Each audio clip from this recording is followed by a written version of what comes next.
Prestige International Academy was not a regular high school.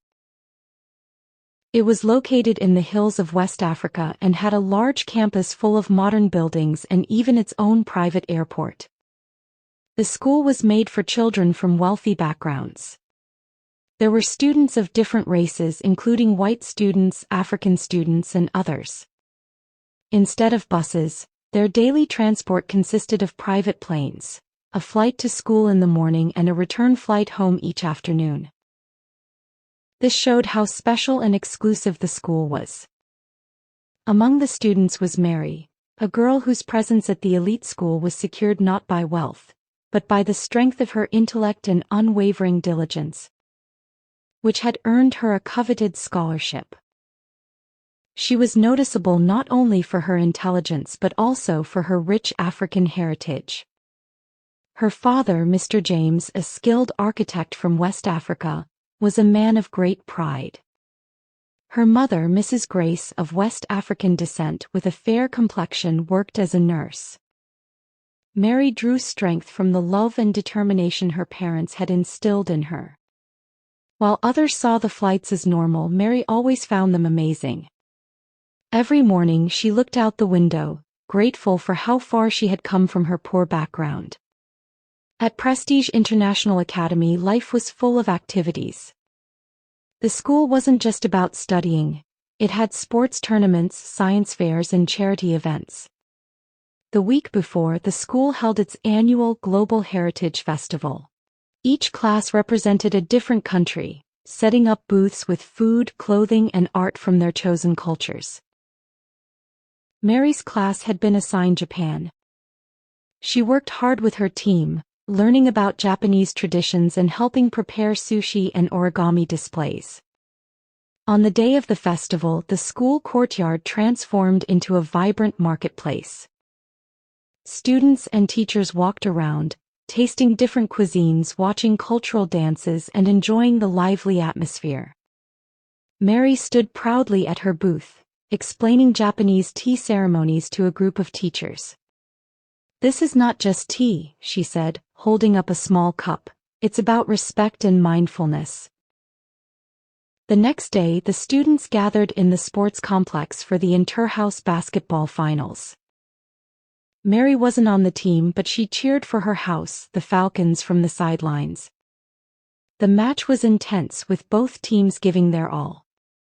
By the final whistle, the match ended in a thrilling draw.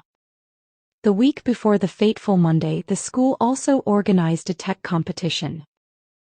Prestige International Academy has advanced machines and equipment used in various tech innovations. The students were trained on how to use the machines and produce various items. After the training, they created their own projects, and those who performed exceptionally well received awards. One Monday morning, the school airport was busy as always. Students arrived in expensive cars carrying fancy bags. Mary got on the first plane. The friendly crew and her classmates greeted her. She sat by the window staring outside as the plane started moving. Her best friend, Nicole, laughed and poked her arm. "Mary, still dreaming? One day you'll own a plane. I'll just be here worrying about what to wear." Mary smiled. "I don't want a plane, Nicole. I want to rule the skies." The plane took off smoothly. Inside, students laughed, talked, and played games. For them, this was just like taking a school bus. The second plane, smaller and newer, was getting ready. Caleb, a quiet boy, got on this one. He didn't like big crowds, so he always chose the second plane. He found a seat and started reading his book. Both planes flew up into the sky. The first plane, full of students, started going down toward the school. But suddenly it shook hard. Everyone looked around, scared. Mary grabbed her seat tightly. "What's going on?" she asked in a shaky voice. The pilot spoke through the speaker. "Stay calm, everyone." But his voice sounded worried.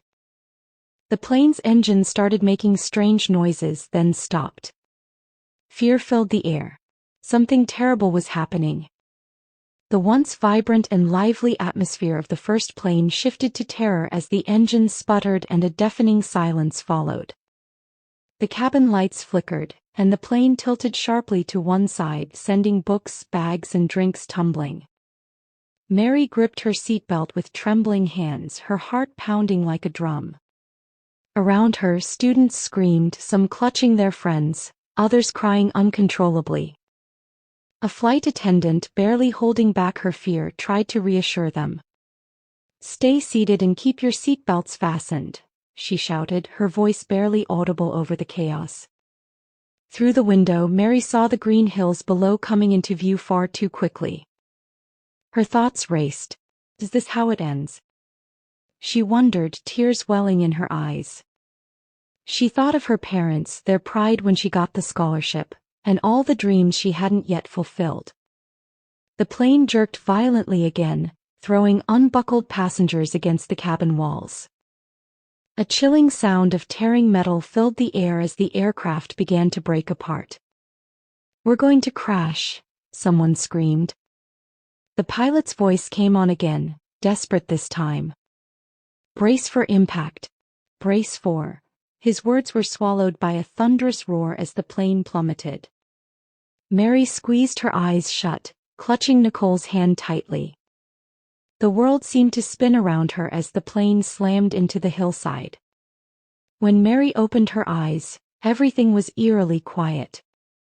Smoke filled the air and the scent of burning fuel stung her nose. Her body ached, her head throbbed, and for a moment she thought she was dead. Then she heard it, the faint crackling of flames and the distant calls of birds. She moved her fingers and felt the cold metal of the seatbelt still strapped around her. "I'm alive," she whispered hoarsely. She tried to move but was pinned under debris. Panic surged as she looked around. The cabin was barely recognizable. Broken seats, shattered windows, and the lifeless bodies of her friends surrounded her. "Nicole?" she croaked, her voice barely a whisper. "Nicole." No response. She turned her head painfully and saw her best friend slumped over, motionless. Tears streamed down Mary's face as she realized the truth. Summoning all her strength, she unbuckled her seatbelt and crawled out of the wreckage. Each movement was agony, but her survival instincts pushed her forward. She emerged into the daylight, coughing and gasping for air. The sight before her was devastating, a fiery wreckage scattered across the hillside. In the distance she heard sirens.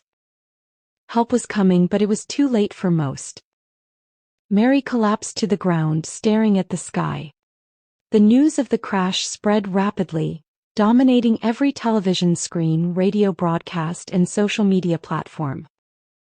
Pictures of the fiery wreckage and grim-faced first responders filled the airwaves, accompanied by the haunting headline, "Prestige Academy Plane Crash Claims Dozens Life." At the academy, students from the second plane remained blissfully unaware of the tragedy. They stepped off the aircraft, chatting and laughing as they headed toward their classrooms. Caleb, as usual, walked silently at the back of the group, his nose buried in a book. He had no idea that his choice to take the second plane had saved his life. Meanwhile, in Mary's modest neighborhood, her parents sat together in their small living room.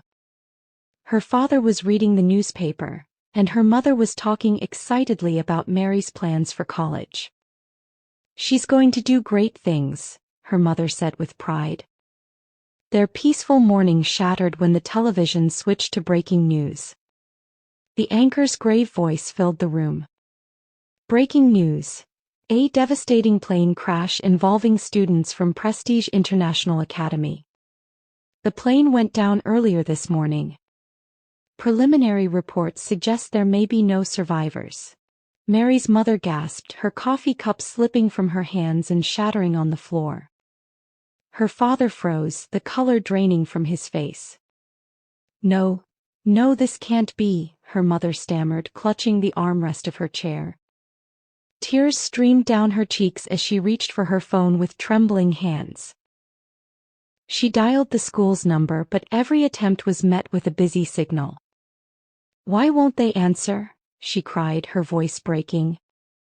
"Why won't they tell us anything?" Her father sat motionless, his head in his hands. "She was on that plane," he whispered, his voice barely audible. Their living room, once filled with hope and love, now seemed suffocatingly silent except for the faint sound of the news broadcast replaying the horrifying images of the crash site.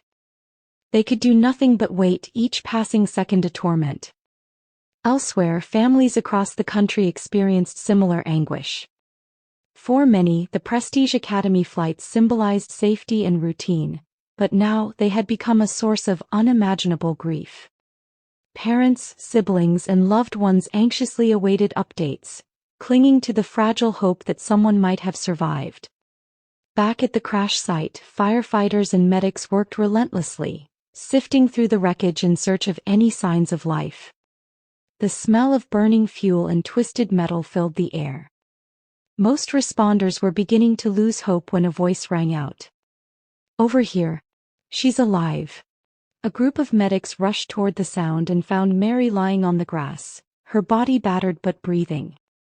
Her uniform was torn, her face smudged with dirt and ash, but her faint, uneven breaths were a miracle amidst the devastation. One of the medics dropped to her side, gently checking her pulse. "She's stable," he said, his voice filled with urgency. "We need to get her to the hospital now." Mary's eyes fluttered open for a moment, her vision hazy. She could barely make out the blurred figures around her. "Help," she whispered, her voice weak before the darkness consumed her again. The team carefully loaded her onto a stretcher and carried her to an ambulance. Sirens wailed as they sped toward the nearest hospital.